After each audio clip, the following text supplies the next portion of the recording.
काल मला त्या ह्यांचा हा जो निर्णय आला त्याच्यानंतर संजय राऊतांचा मला फोन आला होता आणि त्यांनी सांगितलं की आपल्याला काय करायचं पुढे. म्हटलं आपल्याला मोर्चा तर रद्द करायला लागेल आता.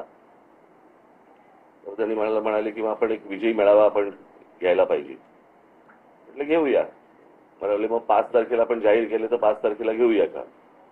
म्हटलं 5 तारखेला घेता येईल. म्हटलं आत्ता काही ठिकाण बिकाण जाहीर करू नका. म्हटलं मी माझ्या लोकांची पहिल्यांदा बोलीन, चर्चा करीन आणि चर्चा केल्यानंतर म्हटलं मग आपण एकत्र मिळून ठरवू आणि मग त्याच्यानंतर बघू आपण 5 तारखेला काय करायचं ते.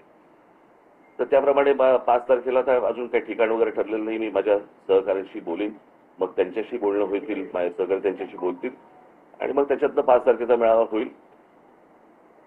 तो मेळावा जरी झाला तरी त्याला काही पक्षीय त्याला लेबल लावण्यात काही अर्थ नाहीये.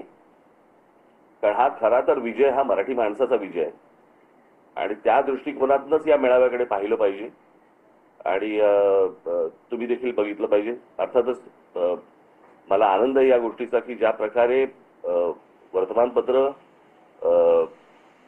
आणि टेलिव्हिजन चॅनल, तुम्ही पत्रकारांनी आणि अनेक संपादकांनी ज्या प्रकारे हा विषय लावून धरला, मी खास करून तुमचं सर्वांचं मी अभिनंदन करीन. अशा बाबतीत सर्वजण जागृत असले पाहिजेत आणि कुठे कुठे काय काय गोष्टी घडतायत होत आहेत.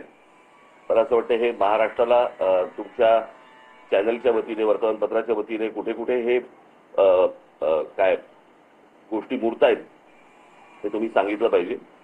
ज्या वेळेला हा पासचा कुठे करणार आहोत त्याचा निर्णय होईल त्यावेळेला तुम्हाला सांगण्यात येईल.